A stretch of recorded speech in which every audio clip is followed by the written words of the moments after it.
Today we're going to look at manipulating tempo and time stretching. So in this lesson we're going to import an audio file into a new project, changing the project tempo to match the audio file's tempo. We're also going to use existing Apple loops and create your own Apple loops using these. We're going to create a tempo map for your project using flex editing to make audio files follow the project tempo, or to stretch individual notes in an audio region and apply the vary speed and speed fade features. So there's a few different things we're looking at today, but essentially it's all based around manipulating the tempo and of a project over time and time stretching audio. Okay, so first thing we're going to look at is matching the project tempo to an audio region's tempo. So we're going to look at an audio region and we're going to match the project tempo to that region. Okay, so sometimes you start a new project with pre-recorded material and want to use the tempo of that material for the new project. For example, you find a drum loop that you like because of the way that it grooves and its original tempo. You're going to need to adjust the project tempo to match that loop. When the project tempo matches the loop, you can also use the grid to edit regions, program and quantize MIDI regions, or add Apple loops, while keeping everything synchronized with the pre-recorded drum loop. So we're going to look at detecting an audio file's tempo first. So in this exercise you're going to import a drum groove, recording into a new project, then have Logic detect the recording's tempo and set it as the new project tempo so that the drums are aligned to the new project's grid.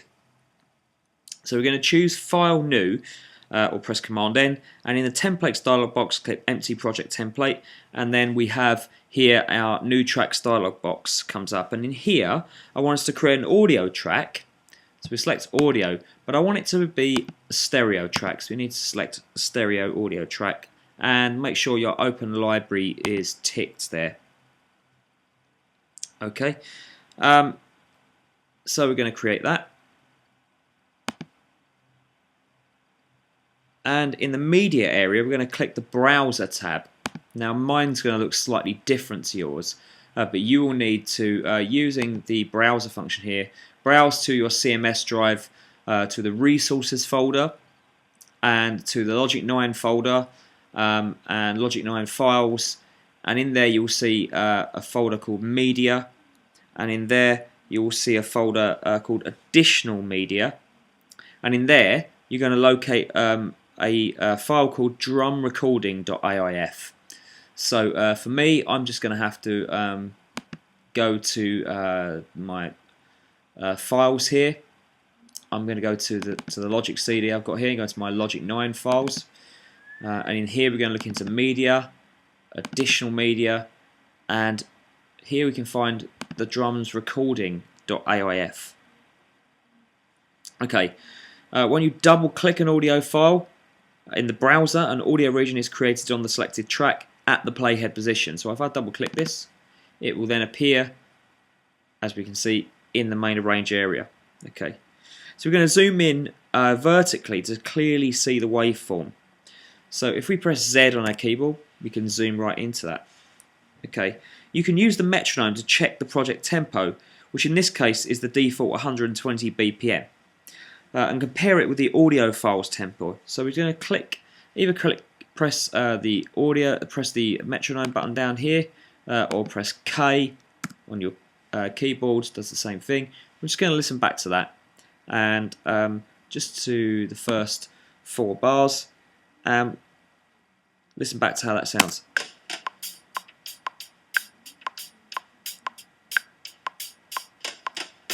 And we can hear immediately that, I'm just going to turn that up a little bit just in case you didn't hear it, and play that again. We can hear immediately that they're out of sync. The drums are playing slower than the metronome, so they're playing at a different time. Okay, we're going to make sure that the drum recording region is selected and choose Options Tempo, Adjust Tempo using beat detection. So we're just going to unclick the cycle region there, go to Options, Tempo, Adjust Tempo using beat detection.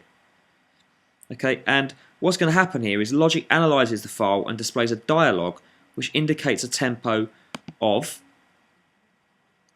90.7, okay, BPM, and allows you to create a tempo change. Because you want to use this loop throughout the song, you're going to leave globally selected. Okay, so leave this as globally selected because we want the whole track to be playing back at this resulting tempo. I'm going to click OK there. Okay, and immediately you see it's changed it down here in our tempo box in the transport bar. Okay, so if we listen to it now, it's in time. Okay, so it's basically just adjusted our tempo to that of the audio by analysing it. Okay, so we turn off the metronome. Okay, we matched the project's tempo to the audio's file, and now you can start building the project using the grid. But before we go any further, we're going to need to cut a loop out of the drums recording region to use as a drum loop throughout the song. So we're going to cut the best 2 bars out of the drum region and use the section as a drum loop and disregard the rest. So to select the desired 2 bars, we're going to use the marquee tool, which is your command click tool just up here, as you can see. So we're going to use the command function to access that by pressing command. And we see we access our marquee tool there. So we're going to command drag in the drums region to select a section from bar 3 to 5. Obviously, we can see it here. We'll use our help tag as well. So let's go from bar 3 to 5, hold down command, and go from bar 3 to 5 there. And it's pretty. We got the snap set to smart, the snap mode, so it guesses that we want to actually do it by the actual markers indicating the bars. And obviously, this is where it's really helpful to have your audio synchronized to the grid and tempo of your whole session and vice versa. Okay, so what we're going to do now is we're going to crop that marquee selection using the crop regions outside locators or marquee selection key command, which just happens to be Control C. So we're going to press Control, not Command, Control C, and that just crops it for us. Okay, we're going to drag that to bar 1 now. Drag it over to bar 1. And in the inspector, we're going to select the loop checkbox or press L on our keyboards to loop that. So now the loop is playing for the rest of the song. So as we can see, the song lasts 130 bars, so that's going to be 130 bars of repetition. Okay. So once you've set the project's tempo to match the drum loop you're using, you can use the Arrange Areas grid to cut the region and loop it. You can then continue to build your song using all the editing techniques that we've learned in previous sessions. And you can also add Apple loops, which will automatically match the tempo of your drums now. Okay, so we're going to work with some Apple loops now. Apple loops are AIFF or CAF format audio files containing additional information that allows them to automatically match the tempo and key of a Logic project. They also contain descriptive information such as instrument, genre, mood and scale, as we've seen before, and this helps you to search the libraries of Apple loops using the loop browser. So you've been introduced to the loop browser before, and we've chosen loops for our projects. Now we're going to take a closer look at the loop browser. So in the media area, we're going to choose the loops tab or press O on our keyboards, and that chooses the loops tab. At the top of the loop browser, there are 3 menus: View, Signature, and Scale. Okay, View there, Signature, and Scale. So they allow you to filter the search of Apple loops by collection, but also time signature and type of scale, i.e. minor or major. So from the Scale menu, we're going to choose Major. So we're only choosing loops which are in a major scale. And we're going to filter your next search to display only loops that work with a major scale.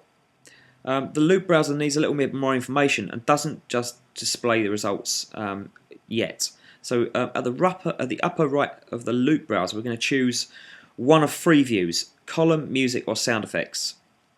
And they are up here. So there's a column view up here, music, or sound effects. Each view enables a different way to filter the loops as they are organised in the search results list. So we're going to click the columns button, which is this first one here. So while the music and sound effects views display a selection of category buttons, the column view lets you access all the existing descriptors by genres, instruments and moods. So we're going to choose by instruments there, and then acoustic guitar once it comes up, and then acoustic guitar, all of the available loops there, so 364 loops. Okay, note that the last category name, acoustic guitar 364, is abbreviated. The number in parenthesis, 364, represents the number of results that match your search, and may be dependent on the number of loops installed on your computer. So the 364 major scale acoustic loops are displayed in the search results at the bottom of the loop browser, as we can see down here. At the top of the loop browser, you can enter in the search field and further filter the search results to display only the loops containing the search text in their names. So we're going to type in pop just up here in our search box and return, and then that returns any loops with the name pop. Okay, and now we can see we've got 17 of those loops, and we're going to click Alt Pop Acoustic 1.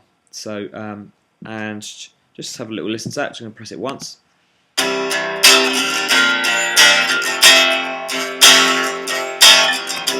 Okay, it sounds detuned, and we can hear artifacts in there, but in fact in the key column you can see the loop's original key. This loop was performed in E major. When you preview a loop, it's transposed to match the key of the project. The default key signature for a project is C major. So you will change the project's key signature in the next exercise. The further the playback key and tempo are from the loop's original key and tempo, the more artifacts are introduced because it's being stretched. At the bottom of the loop browser, the preview settings let you adjust the volume and key at which you preview the loops. So just down here we've got the volume, and here it says play in song key. We could play in the original key if we wanted to. So let's choose original key, and now let's play that again. And we can hear that immediately sounds better. That's just the original loop in its original key. Okay, so we're going to drag Alt Pop Acoustic 01 to bar 1 below the existing track in the arrange area. So just there. And a new audio track is automatically created. In the inspector, we're going to select the loop box again, so that's looped. Let's have a listen to that. Oh, we've got to have this area selected, by the way. So we've got to make sure that we've got this area in key focus, which you can see with the white halo, and go back to the beginning. Let's listen to that.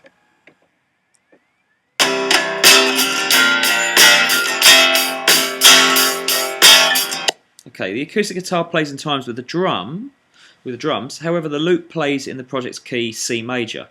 In the next exercise, we're going to change the project's key to make that loop sound better. Okay, because it was originally in E. So we noticed that when it's played in the original key, it sounds better. So we want to get that closer to that of a regularly tuned instrument. And since there is no transpositions process, you will hear fewer artifacts. It's usually preferable to choose Apple loops with original keys and tempos that are closest to the project's key signature and tempo in order to reduce the amount of processing necessary to match the loops to the project, thereby reducing audible artifacts, but also less strain on the CPU, okay, on the processor, and slowing down the project, especially if you've got a lot of different loops going on at once.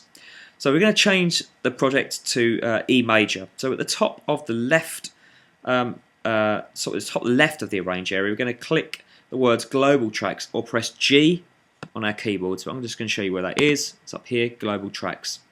And we can see if we disclose signature there, we can see the key signature is C. So we're going to double click where it says key signature C, and then we're going to change the key up here. Okay, And we're going to choose E because we know that E was the original key, E major. And it says there major, not minor. Okay, and so we're going to click OK. And then that way we know it's going to be okay. Okay, if we listen back to it now, it's going to sound better. Immediately, it sounds better. Okay. So you use the global signature there to set the project's key, making sure that all loops in the project will now play at the new project's key. Okay, if you want to go further and create an arrangement using Apple Loops, you can also insert key signature changes on the key signature track up here, in order to change it as you go along. Okay, so you might want to change the key of a song halfway through, or for a specific section of the song, and it will automatically change with that because it's an Apple Loop. So let's look at inserting tempo changes and curves as well, because we can change all of these things using the maps up here in the global tracks. Okay, when you want to vary the tempo throughout a project, you can use the global tempo track to insert tempo changes and tempo curves. All MIDI regions, Apple Loops and audio regions that are set to follow the tempo will automatically follow the project tempo, even when tempo variations occur in the middle of regions. So in the global track headers, click the global tempo track disclosure triangle. So we're going to get rid of, we'll just undisclose the signature there and disclose the tempo track there. The tempo track expands vertically, and now you can see the tempo values displayed. Okay, we can see that here we're on 90.7, which is our tempo for the whole track, which is why it's just in one line. It doesn't change yet because we've got to change it individually. So in the tempo track header, you can choose between 9 different alternative tempo maps. So let's leave alternative 1 set to 90.7 BPM, and we're going to choose alternative 2. So we just go to up here, go to alternative, and choose 2. Okay, this will allow you to experiment with tempo changes in alternative 2, but leave alternative 1 available at the original tempo if you're not happy with the new results. So again, we can choose 9. We can set 9 different alternative maps. In the tempo track header, we're going to click the alternative menu and choose 2, like we've just done there, and we're going to listen to the project.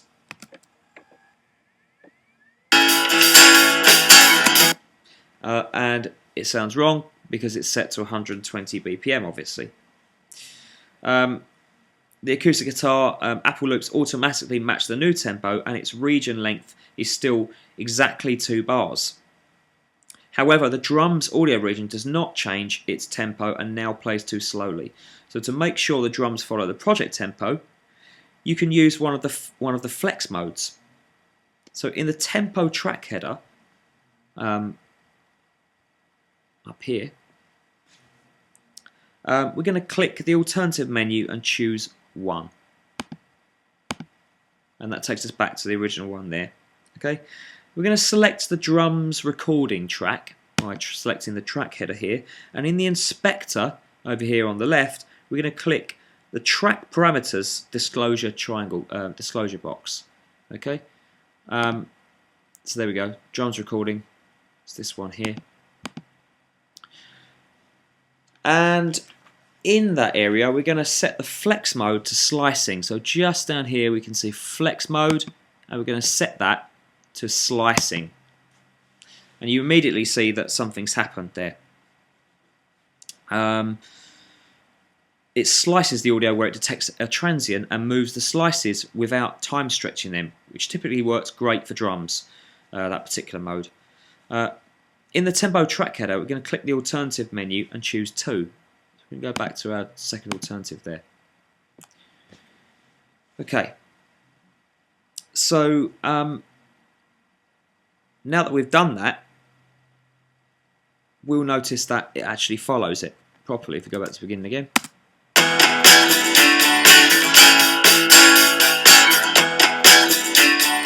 So the tempo is set to 120, but this time the drums follow the new tempo and stays the same length for each of the bars. Okay, so both are playing in sync with the project tempo, regardless of our tempo changes and different tempo maps. Okay, so the flex mode allows us to synchronize audio to the project tempo rather than the first thing we did, which was to synchronize the project tempo to the audio. Okay, now we've got both. So what we're going to do now is in the tempo track, we're going to position your pointer over the tempo line. So somewhere over the tempo line here. So the pointer turns into a hand tool to indicate that you can move the line. We're going to drag the line down to 100 BPM. So we're going to drag it down like this. Although the line has to be dragged below the bottom of the tempo track, down here, we can watch the help tag to set the tempo to 100. So like that. And then it comes back into view and it's now saying 100. Okay, so let's insert a tempo change at bar 5. So at bar 5, we're going to position the pointer far enough above the tempo line that it no longer looks like a hand, and double click to insert a new tempo node. Okay, so at bar 5, just up here, we want it looking like the pointer, not the hand.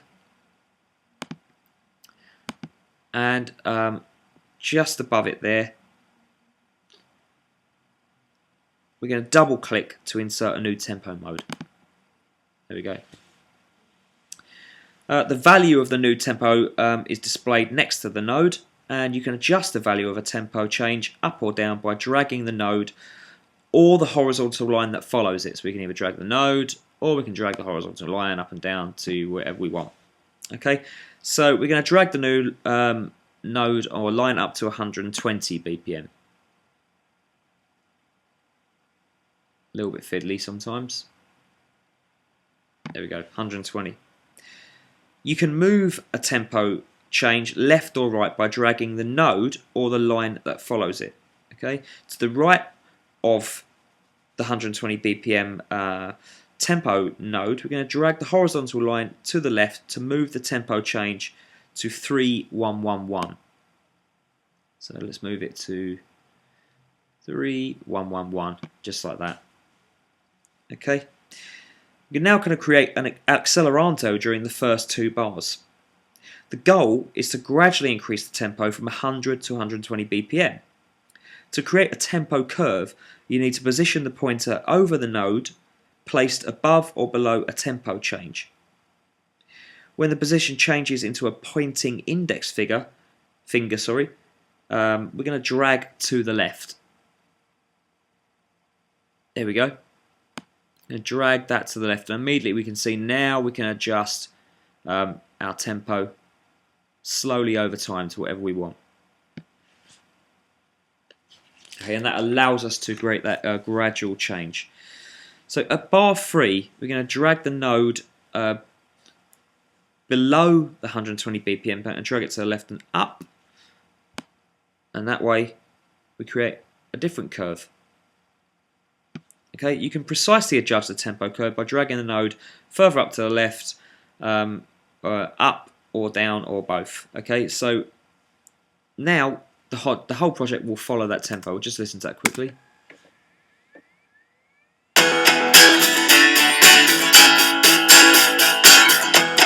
Okay, didn't sound great. Your results may vary depending upon the Apple loops you're using or the type of audio recordings that follow the tempo.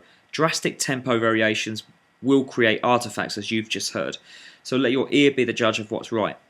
Note that the percussive material usually reacts better to tempo variations than melodic or harmonic material. So let's revert to the first tempo alternative.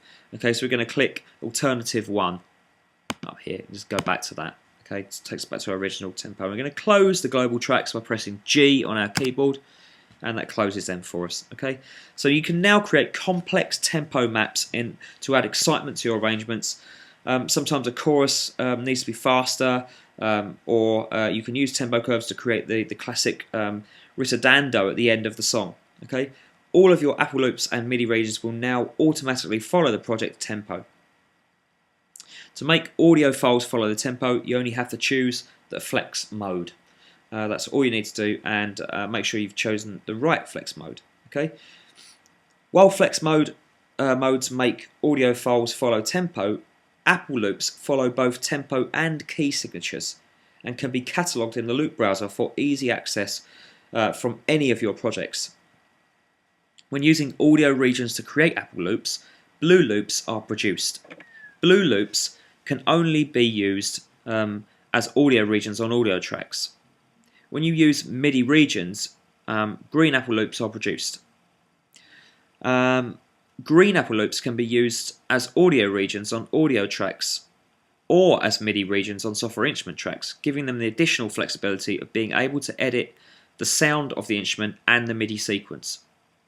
We're going to drag the drums recording region into the loop browser. Let's just drag it into the loop browser here. I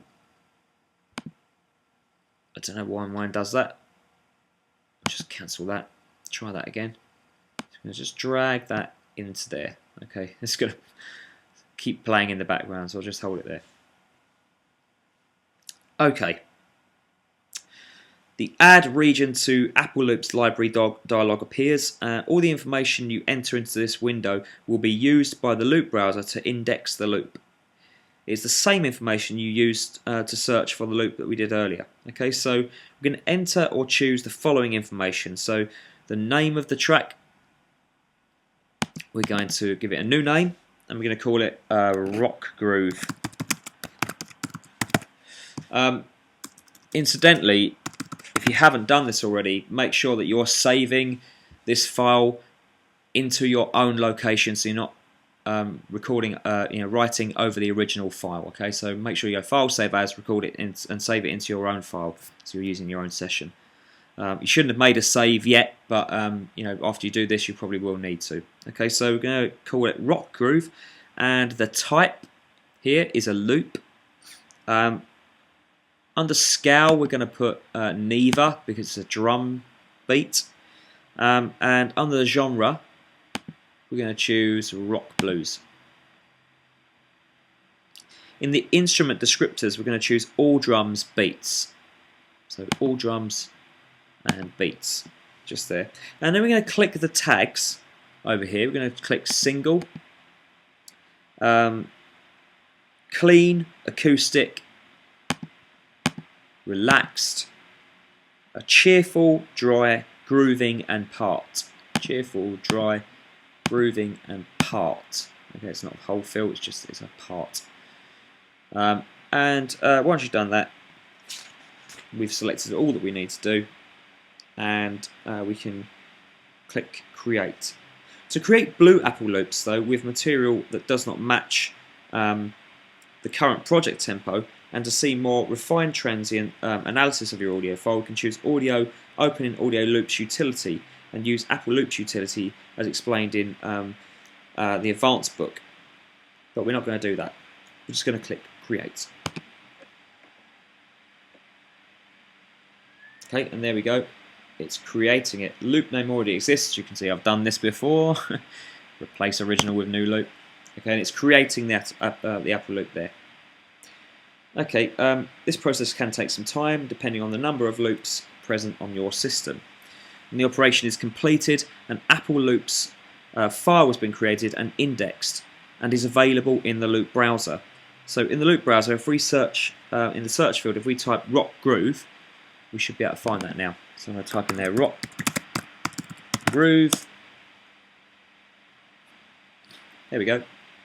Rock Groove. Okay. So your new drum loop is displayed in the search results, and you can click to preview it. Sounds the same. There we go. Done. Okay. So now that you know how to create Apple loops, you can try creating a green Apple loop. So create a new software instrument track, choose a channel strip setting in the library, and use some of the techniques you've learned in the previous chapters to create a MIDI region. Okay, so recording some any kind of MIDI regions in there, or pitch bends, automations, anything you like. Just create a region. Okay, and then just drag your MIDI region in the same way over the loop browser and create a green Apple loop. and it's a very similar process. Remember the distinction between blue and green Apple loops when you preview loops in the loop browser. When you like the sound of a green loop, you can add it to your project just to use the software instrument channel strip setting. Okay, then delete the MIDI region and record or program your own MIDI region. So you can select ones just based on the channel strips that you like.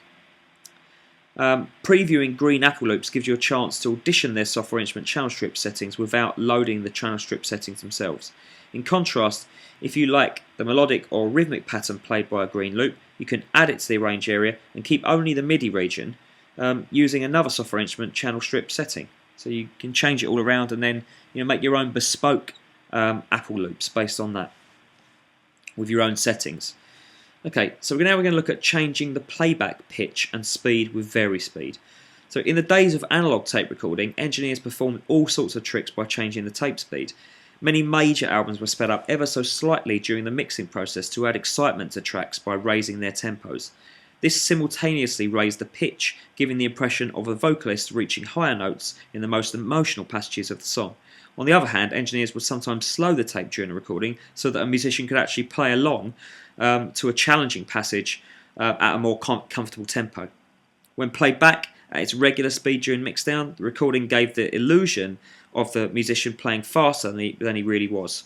DJs are probably the biggest culprits and users of VariSpeed techniques, which gives them control over the tempo and pitch of the track, allowing for seamless transitions from one track to the next.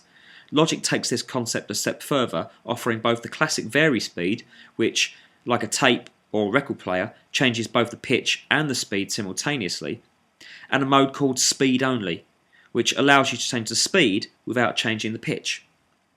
So we're going to close the current project. You don't have to save it. If you have done already, that's great.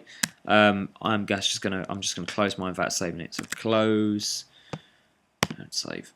Okay, and then I want you to navigate to Logic 9 Files, Lessons, and open up 07 Sunday Morning. Okay, so Resources, Logic 9 Files, Lessons, 07 Sunday Morning.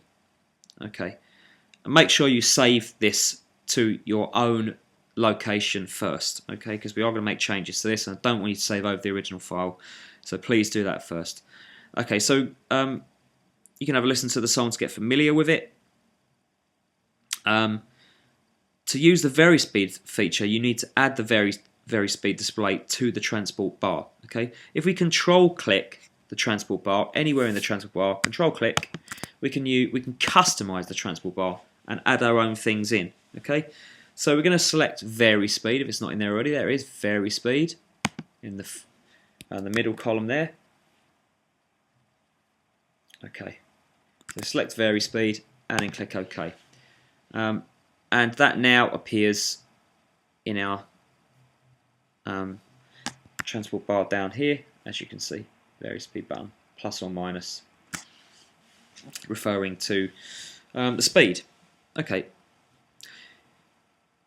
So in the VariSpeed display, if we click that, we get the VariSpeed display happening here. We're going to drag the 0% value down to -10. So we're going to drag that down to -10.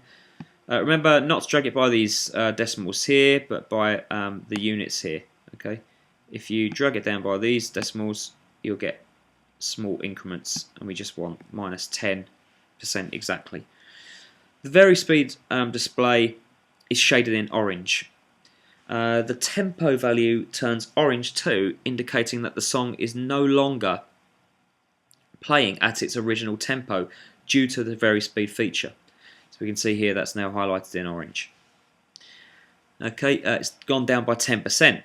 10% of 120 down to 118. Okay. So what do we do now? Okay, well, to the right of the transfer bar, the VariSpeed turns orange to indicate that this is turned on. So we know that it's actually going to play back. And if we listen back to that,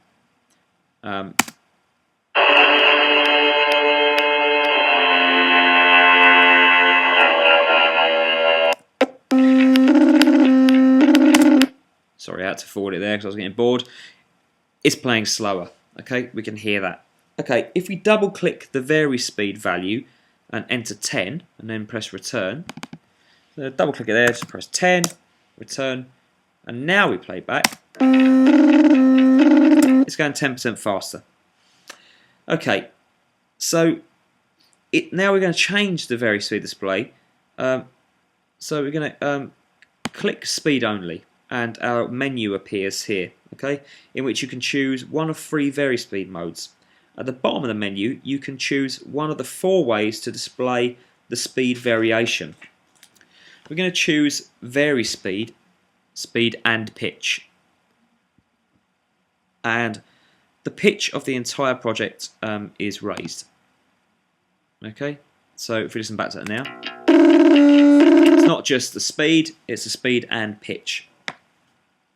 Okay, in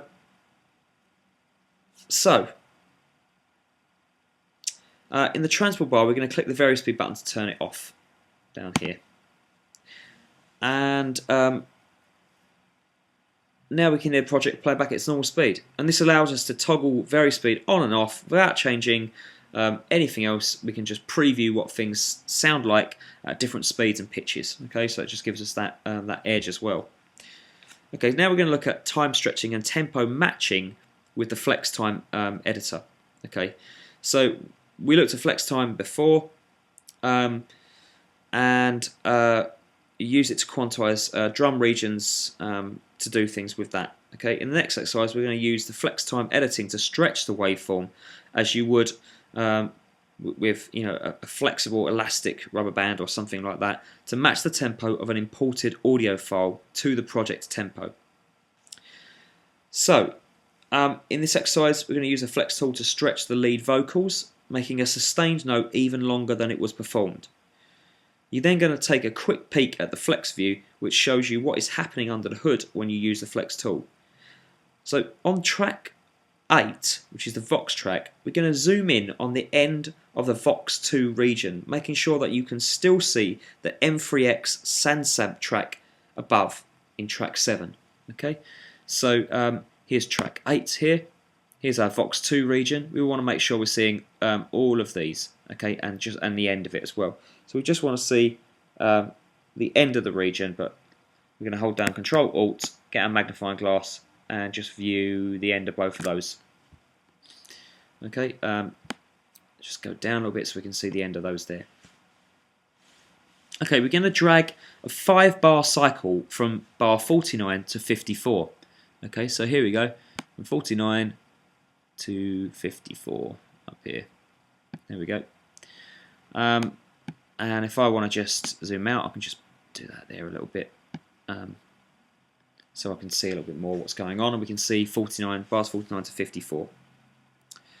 Okay, in this section the singer sings nothing really, and then all the instruments stop at bar 52, where a drum fill announces the new section starting at bar 53. The goal is to stretch the singer's very last note to sustain it throughout the break. So if we just listen to that how it sounds now.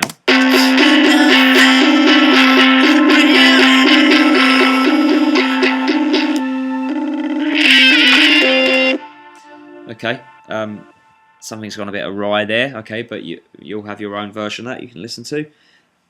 We're going to press Escape to enter the tool menu. And in the tool menu, we're going to choose the Flex tool down the bottom. Okay, with the Flex tool, we're going to click anywhere on the Vox 2 region. Okay, so the Vox 2 region, just click anywhere, and the Flex mode dialog box appears. Okay, to remind you that you must choose a Flex mode before you can use the Flex tool. The advantage of using that dialog over selecting the Flex mode parameter in the inspector is that the dialog displays a bit more information about each of the Flex modes. In the Flex mode dialog, we're going to click the disclosure triangle up here to give you more info. So we can see here that the rhythmic mode is good as a general starting point for all kinds of rhythmic material and Apple loops. This Flex mode is based on the time stretching algorithm for Apple loops, and it has a medium CPU load. So what about if we chose monophonic? Good for solo vocals and monophonic solo instruments, for example melody and bass lines. This flex mode can deliver high sonic quality, but the recording needs to be relatively dry without audible reverberation. So if it does have audible reverberation, we can use polyphonic otherwise, and this also has a medium CPU load. But we can see here it's good for solo vocals, so this should work fine. Okay, we're going to click OK. So on the Vox 2 region, we're going to place the flex tool pointer at the very end of the waveform and drag to the end of the break, which is the downbeat of bar 53. This is the downbeat of bar 53. So we're just going to hover over there. We're going to drag it to the downbeat of bar 53. There we go.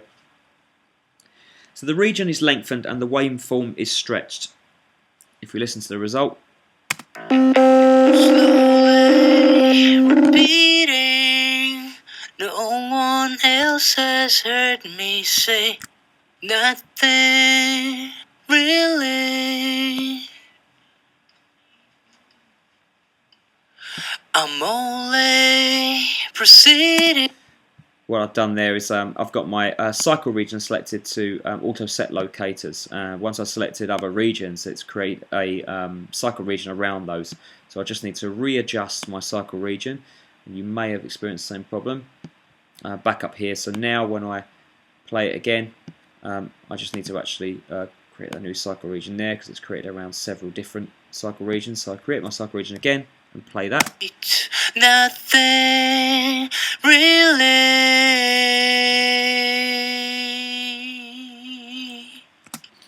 And if we hear that back with the rest of the song,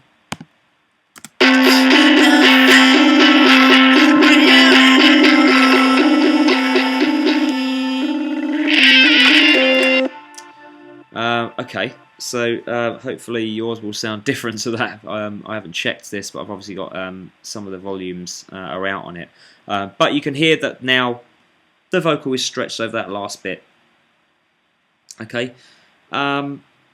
In the toolbar, we're going to check the flex button, just up here. And this takes us into flex mode view. Okay, so let's click out that. So once we go into that, we can see there's light grey vertical lines which represent the transients that Logic detected in the file. And these are generally the notes attack, the first part of the sound. The bright vertical lines with an orange handle at the top are the flex markers, and they help you determine which parts of the waveform are stretched.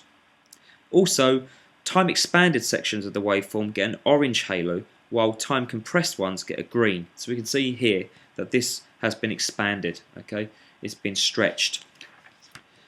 So while in flex view, we're going to press Command Z undo. And then press Command Shift Z to redo. And we can see that we can do that. And we can see what's happened there is it's stretched. 2 flex markers were added around the last vocal note, which was time expanded and therefore gets an orange halo.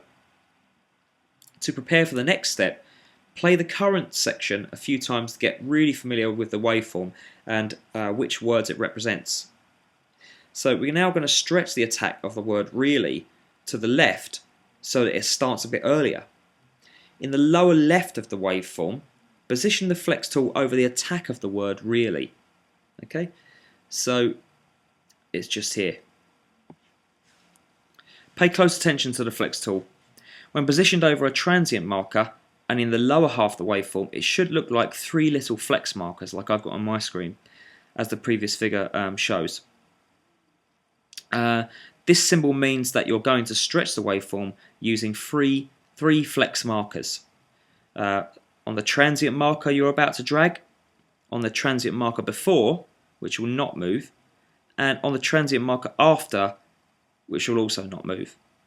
So we're going to start dragging the flex mode tool to the left, rather, and we can see if I start doing that and dragging it to the left, we can see that the transient you're dragging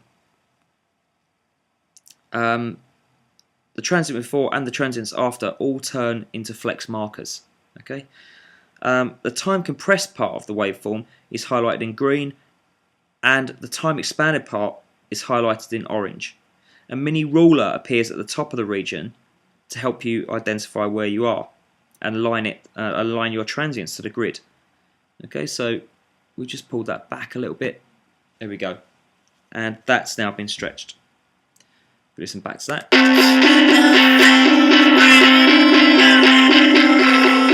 Okay, maybe I went a little bit too far there. Command Z undo. Just drag it back a little bit.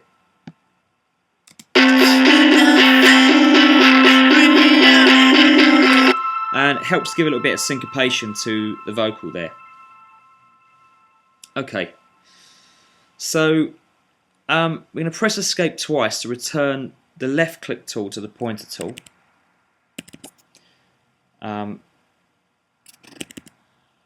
We've got to come out of flex mode first.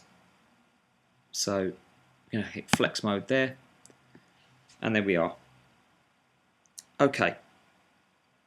While the flex tool is the ideal tool for to create the placement of a note that may be a little late or a little early, it's equally powerful at stretching notes, lengthening some and shortening others, so that we can rethink the musical phrases that we've got.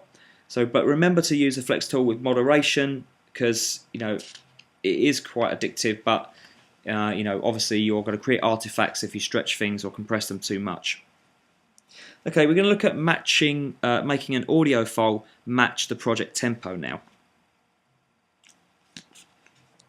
So at the beginning of this lesson, we imported a drum recording and used Logic to detect its tempo so that you could start a new song and match the project tempo to the drum recording tempo.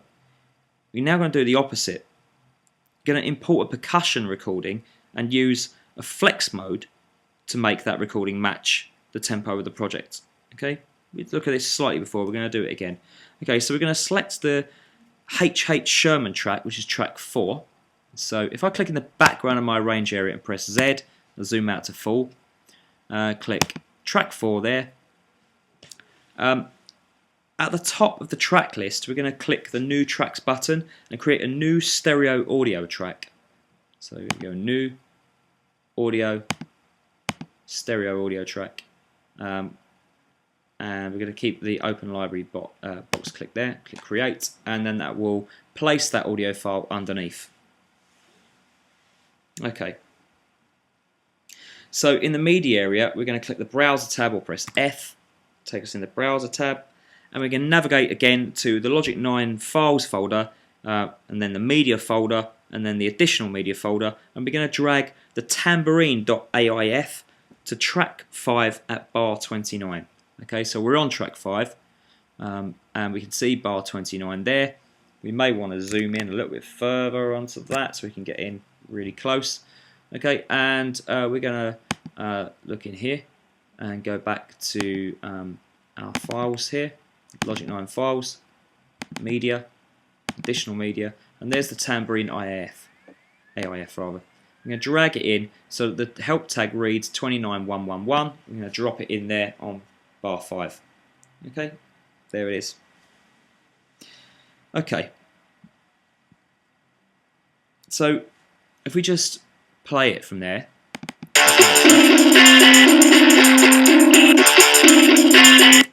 Oh, you didn't like that. Let's try that again. Okay, there we go. The tambourine is playing more slowly than the rest of the song. You can use a flex mode to make it automatically match the project tempo. So we're going to make sure the tambourine track is selected, like I've got there.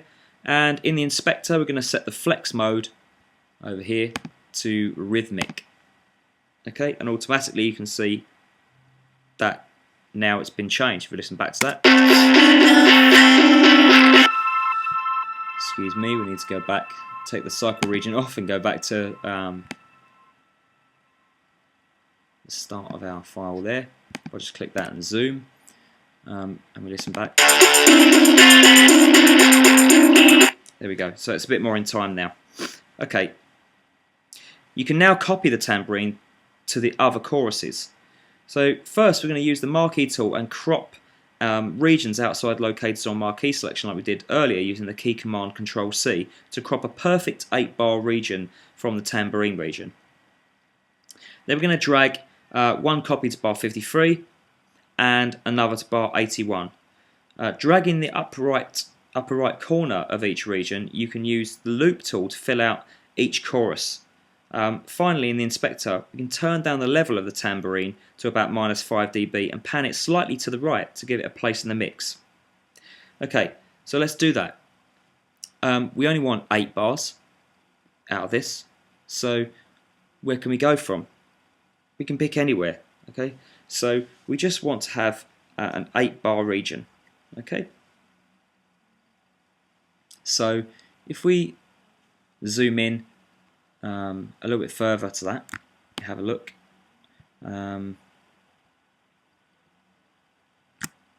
Actually, let's come back out on that. We want 8 bars basically. So there's 29. So 29 to 30 is 1. So it's 1, 2, 3, 4, 5, 6, 7, 8. Okay, and we can see that the last part here, we've got a little bit on the end, and we want to make it a perfect 8-bar region. So what we're going to do is we're going to hold down the command button, and we're going to select from bar 29 to 37 there.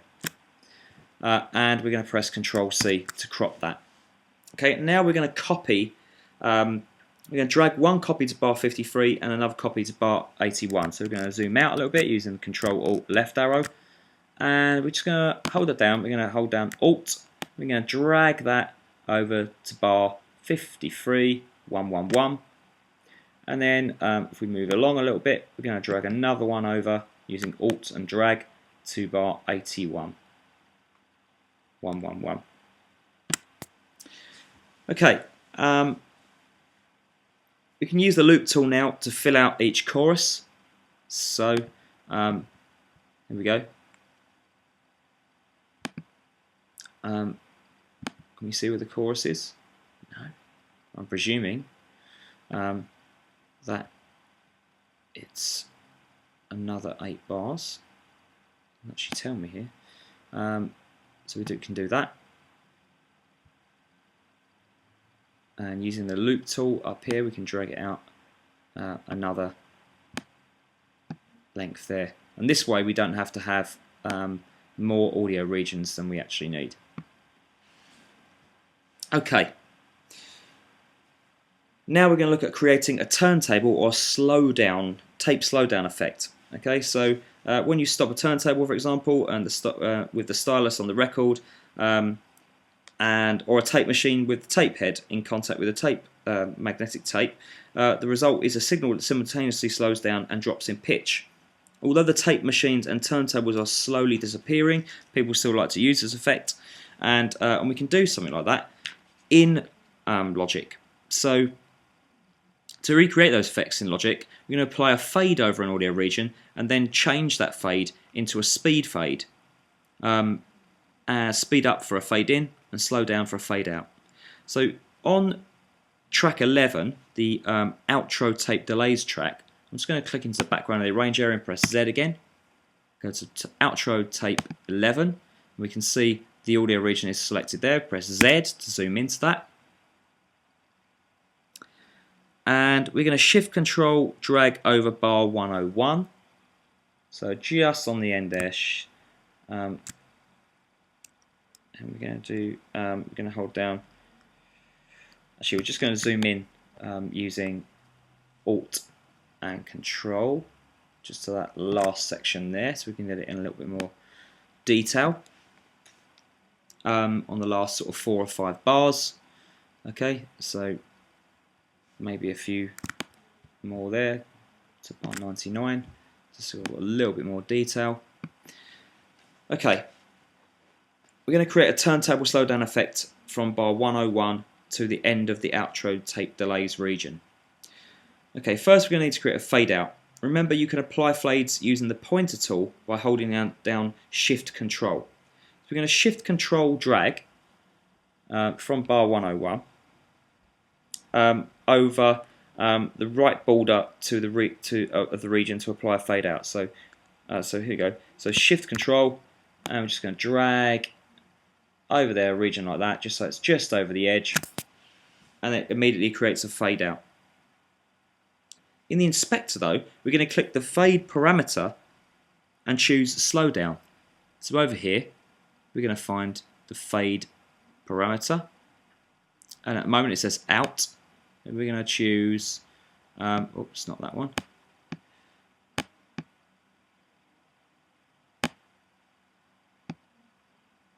Sorry, it should say fade out or slow down.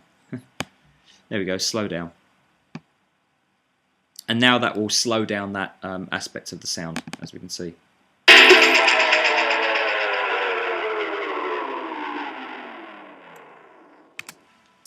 Okay, obviously now we can adjust that and make it, faster or slower, just by going into Escape and choosing the Fade tool, and we can adjust that fade so it's faster or slower.